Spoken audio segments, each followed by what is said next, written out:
سورۃ المائدہ کی آیت نمبر 65۔ الحمدللہ وکفی والسلام علی عبادہ الذین اصطفی، خصوصا علی سید الرسل وخاتم الانبیاء وعلى آلہ واصحابہ الاتقیاء، اما بعد فاعوذ باللہ من الشیطان الرجیم، بسم اللہ الرحمن الرحیم۔ وَلَوْ أَنَّ أَهْلَ الْكِتَابِ آمَنُوا وَاتَّقَوْا لَكَفَّرْنَا عَنْهُمْ سَيِّئَاتِهِمْ وَلَأَدْخَلْنَاهُمْ جَنَّاتِ النَّعِيمِ۔ وَلَوْ أَنَّهُمْ أَقَامُوا التَّوْرَاةَ وَالْإِنْجِيلَ وَمَا أُنْزِلَ إِلَيْهِمْ مِنْ رَبِّهِمْ لَأَكَلُوا مِنْ فَوْقِهِمْ وَمِنْ تَحْتِ أَرْجُلِهِمْ، مِنْهُمْ أُمَّةٌ مُقْتَصِدَةٌ وَكَثِيرٌ مِّنْهُمْ سَاءَ مَا يَعْمَلُونَ۔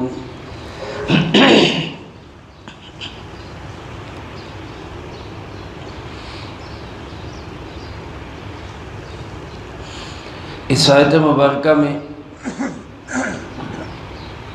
بلکہ ان دونوں آیات مبارکہ میں اللہ رب العالمین نے اہل کتاب کو خاص طور پر اور عمومی طور پر تمام انسانوں کو دنیا اور آخرت کی خوشحالی، چین، اطمینان اور برکات کا ایک عجیب نسخہ ارشاد فرمایا ہے۔ گزشتہ آیات میں آپ حضرات نے سنا کہ یہود مدینہ نبی کریم صلی اللہ علیہ وآلہ وسلم کی مدینہ منورہ میں تشریف آوری سے پہلے بڑے خوشحال تھے، لیکن جو انہوں نے دین حق کی مخالفت کی، جناب محمد کریم صلی اللہ علیہ وآلہ وسلم سے دشمنی اور عداوت کی، تو ان کی خوشحالی بدحالی میں بدلتی چلی گئی اور مال و دولت کی فراوانی اور کثرت تنگ دستی میں تبدیل ہو گئی۔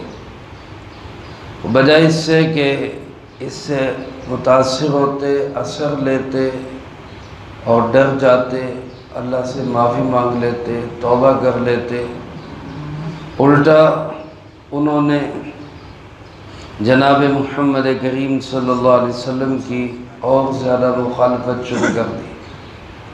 اللہ پاک ارشاد فرماتے، اگر ایسا نہ کرتے، اس کی بجائے تقوی اور ایمان والی زندگی اختیار کر لیتے، تو ایک تو فائدہ ان کے آخرت کا یہ ہوتا کہ ہم ان کی سیئات کو معاف کر دیتے، گناہوں سے درگزر کر دیتے، اور ان کو جنت النعیم کے اندر ہم داخلہ دے دیتے۔ یہ تو آخرت کا فائدہ تھا، اور دنیا کا فائدہ ان کو یہ ہوتا کہ آسمان سے بھی ان پہ رزق کے دروازے کھول دیے جاتے اور زمین بھی ان کے لیے خوشحال بنا دی جاتی۔ لیکن انہوں نے چونکہ راستہ غلط اختیار کیا، اس کے نتیجے میں تنگ دستی اور دنیاوی اعتبار سے ذلت اور رسوائی وہ ان کا مقدر بن گئی، اور جو آخرت کی ذلت اور رسوائی ہے وہ اس سے بھی زیادہ شدید اور سخت ہے۔ چنانچہ اللہ پاک ارشاد فرماتے، وَلَوْ أَنَّ أَهْلَ الْكِتَابِ، اگر یہ اہل کتاب چاہے یہودی ہوں چاہے عیسائی ہوں، آمنوا، ایمان لے آتے، واتقوا، اور تقوی کا راستہ اختیار کر لیتے، لَكَفَّرْنَا عَنْهُمْ سَيِّئَاتِهِمْ، ہم ان کی برائیوں کا کفارہ کر دیتے، یقینی بات ہے اللہ پاک اپنے وعدے کے سچے اور پکے ہیں۔ اللہ رب العالمین اپنے قول و قرار کو پورا کر کے رہتے ہیں۔ فرمایا اگر یہ لوگ ایمان اور تقوی والی زندگی اختیار کر لیتے تو اخروی فائدہ تو یہ ہوتا کہ سیئات کو اللہ پاک ختم فرما دیتے، درگزر کر دیتے۔ وَلَأَدْخَلْنَاهُمْ اور یقیناً ہم ان کو داخلہ دے دیتے جنات النعیم نعمتوں والے باغات میں۔ جنات النعیم میں داخلہ کس کی توفیق سے ہوگا؟ اللہ ہی کی توفیق سے ہوگا۔ میرے محترم دوستو، انسان جتنے بھی بڑے اعمال والا ہو پھر بھی اللہ کے فضل سے ہی جنت میں داخلہ نصیب ہوگا، اور فضل بھی اللہ پاک اسی پہ فرمائیں گے جو دنیا میں اعمال اور ایمان اور تقوی والی زندگی اختیار کرے گا۔ تو ایک تو فائدہ یہ ہوتا ان کا آخرت بن جاتی، اور جو اصل زندگی ہے ایک انسان کی اصل زندگی وہ دنیا کی نہیں ہے بلکہ وہ زندگی آخرت کی ہے۔ اور ایک مسلمان کو تو اپنا ٹارگٹ ہی آخرت کو رکھنا چاہیے۔ دنیا خراب ہوتی ہے ہو جائے لیکن میری آخرت برباد نہ ہو۔ اللہ کے محبوب علیہ السلام کی دعاؤں میں ہمیں یہ ایک دعا ملتی ہے، اللہم لا تجعل الدنیا اکبر ہمنا ولا مبلغ علمنا ولا غایت رغبتنا۔ اے اللہ دنیا کو میرا بڑا ٹارگٹ نہ بنا۔ آج دنیا کو بنانے کے چکر میں ہم اپنی آخرت برباد کر لیتے ہیں، اللہ ہم سب کی اس سے حفاظت فرمائے۔ تو اگر یہ ایمان اور تقوی والی زندگی اختیار کرتے تو سب سے پہلے ان کی آخرت بنتی، گناہوں سے درگزر کر دیا جاتا، جنت میں داخلہ نصیب ہو جاتا۔ لیکن یہودی چونکہ مال و دولت کے بڑے حریص تھے اور بڑے لالچی تھے اور آج بھی ہیں، تو فطرتی طور پر ہر انسان یہ بھی چاہتا ہے میری دنیا بھی اچھی ہو۔ تو اللہ پاک نے اس کا بھی گویا نسخہ بتا دیا کہ دنیا اچھی کرنے کا ذریعہ کیا ہے۔ یہ اعمال اور ایمان والی زندگی سے صرف آخرت ہی اچھی نہیں ہوگی بلکہ دنیا کے اچھے اور بہتر بنانے کا راستہ بھی یہی ایمان اور تقوی کی زندگی ہے۔ فرمایا وَلَوْ أَنَّهُمْ أَقَامُوا التَّوْرَاةَ وَالْإِنْجِيلَ، اگر یہ یہود و نصارہ یہ تورات اور انجیل کو قائم کرتے۔ الفاظ پہ غور فرمائے میرے عزیز دوستو، اللہ رب العالمین نے یہ نہیں فرمایا کہ یہ تورات اور انجیل پہ عمل کرتے، کہ صرف عمل کافی نہیں بلکہ اقامو اس کو قائم کرتے۔ اور کسی چیز کا قیام کیا ہوتا ہے کہ وہ بالکل سیدھی، ذرا سی بھی دائیں بائیں مائل نہ ہو۔ ایک پلر ہم کھڑا کرتے ہیں تو اس کو سال لگا کر دیکھتے ہیں کہیں یہ ایک طرف مائل تو نہیں، اس میں کہیں کان تو نہیں، ٹیڑھا تو نہیں۔ جب وہ بالکل سیدھا ہوتا ہے تو اس کو کہتے ہیں یہ قائم ہے، یہ زاویہ قائمہ ہے۔ تو اقام التوراۃ والانجیل یعنی تورات اور انجیل کو قائم کرنے کا مطلب کہ ان کے احکامات سے بال برابر بھی ادھر ادھر نہ ہوتے۔ اور یہی ضابطہ آج قرآن والوں کے لیے، کیونکہ آگے کیا فرمایا وَمَا أُنزِلَ إِلَيْهِم مِّن رَّبِّهِمْ، اور جو کچھ اتارا گیا ان کی طرف ان کے پروردگار کی جانب سے۔ وہ کیا ہے؟ وہ قرآن بھی ہے، وہ احادیث مبارکہ بھی ہے، کیونکہ ہمارا ایمان ہے کہ جناب محمد کریم خاتم النبیین بلند آواز سے کہہ دے صلی اللہ علیہ وآلہ وسلم پر جو تعلیمات اتری ہیں سب کس نے اتاری ہیں؟ اللہ رب العالمین۔ آپ علیہ السلام اپنی مرضی سے کبھی نہیں بولتے، آپ کی زبان مبارک سے بھی جب بھی کوئی لفظ ادا ہوگا تو کس کے حکم سے ادا ہوگا؟ اللہ۔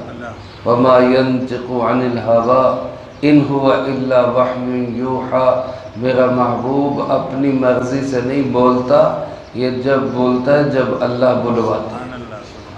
تو ایک وحی یہ ہے جس کو ہم کہتے ہیں قرآن کریم، وحی متلوف جس کی تلاوت کی جاتی ہے، اور ایک وحی وہ ہے جو احادیث مبارکہ ہے جن کی تلاوت نہیں ہوتی ہے، وہ بھی وحی، وہ وحی غیر مطلوب۔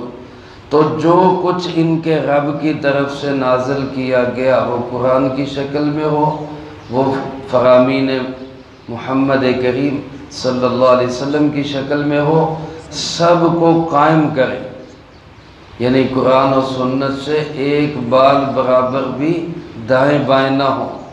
تو اس کا فائدہ کیا ہوگا؟ اللہ پاک فرماتے ہیں لَأَكَلُوا مِن فَوْقِهِمْ، یہ اپنے اوپر سے بھی کھائیں گے۔ اوپر سے مراد آسمان سے اللہ کی طرف سے رزق کی بارش ہوگی، خوشحالی کے فیصلے آئیں گے، اچھے حالات کے اللہ رب العالمین کی طرف سے احکامات نازل ہوں گے۔ اور دوسرا وَمِن تَحْتِ أَرْجُلِهِمْ، اپنے پاؤں کے نیچے سے بھی کھائیں گے، یعنی زمین سے بھی خوشحالی ہوگی۔ تو دائیں بائیں ہر طرف سے خوشحالی اور ہر طرف سے فراوانی اور رزق کی وسعت کا ذریعہ کیا ہے؟ قرآن و سنت کو صحیح طریقے پہ قائم کر۔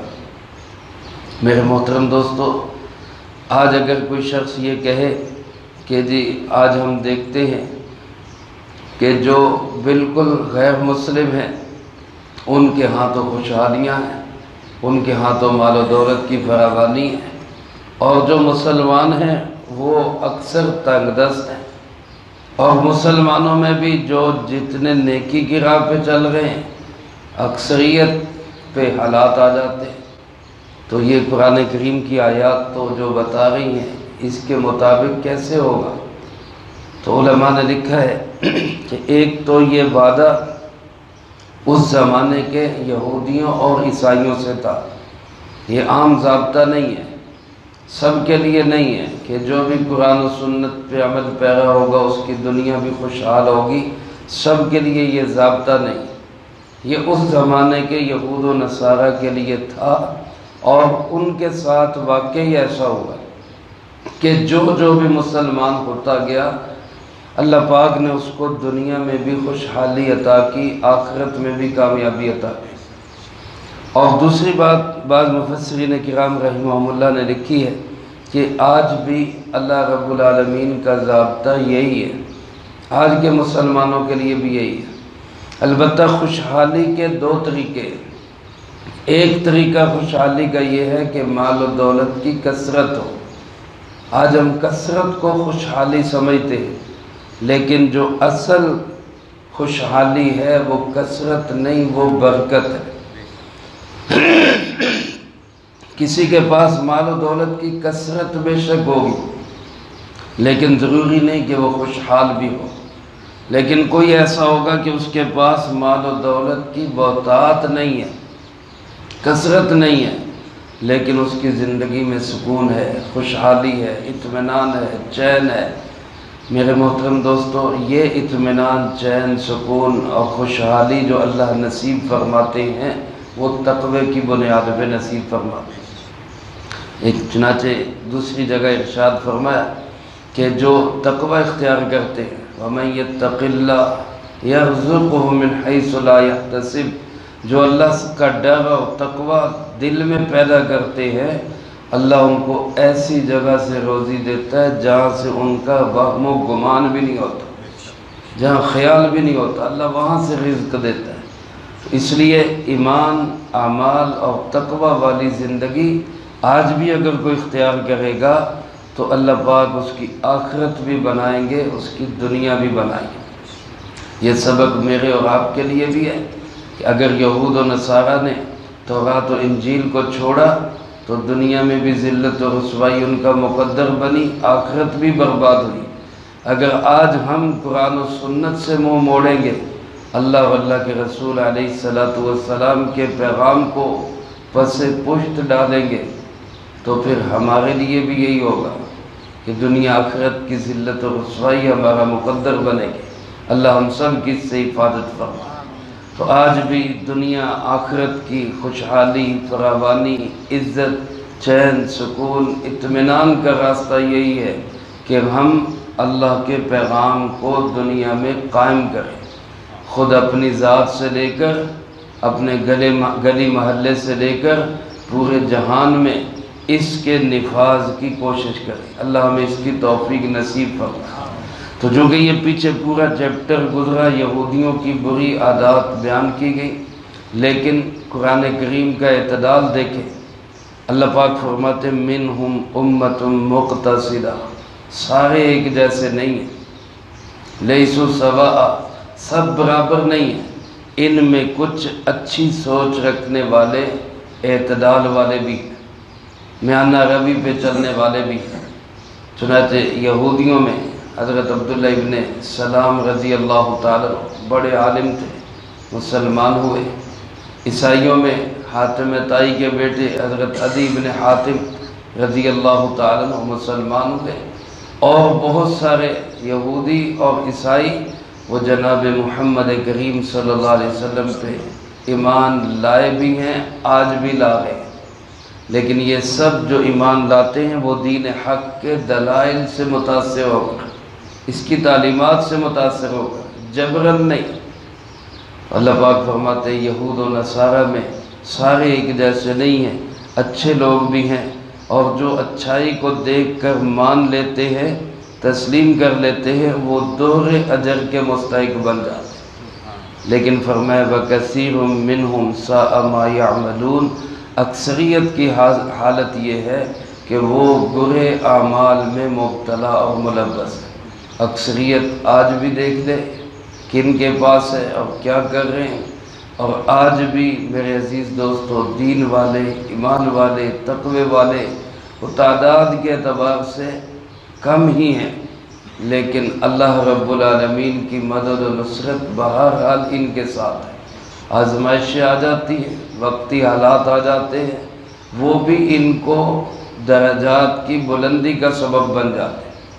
آج دیکھیں نا ہمارے فلسطین کے مسلمان بہن بھائی کس قدر پریشانی اور کرب میں مبتلا ہے، لیکن آپ دیکھیں اللہ نے ان کو کیسی استقامت دی، ان کے دلوں کو کیسا مضبوط کیا کہ یہودی تو وہاں سے بھاگ رہے ہیں جنگ سے ڈر ڈر کے، لیکن ایک بھی مسلمان اپنا وطن چھوڑنے کے لیے تیار نہیں۔ یہ اللہ رب العالمین کی طرف سے استقامت ہوتی ہے، مضبوطی ہوتی ہے۔ اللہ پاک ہم سب کو دین حق پہ استقامت نصیب فرمائے، قرآن و سنت کے مطابق اپنی زندگی بنا کر دوسروں تک پہنچانے کی توفیق عطا فرمائے۔ اللہم انت السلام ومنک السلام، تبارک ربنا وتعالیت یا ذا الجلال والاکرام۔ اللہم اعنا علی ذکرک وشکرک وحسن عبادتک۔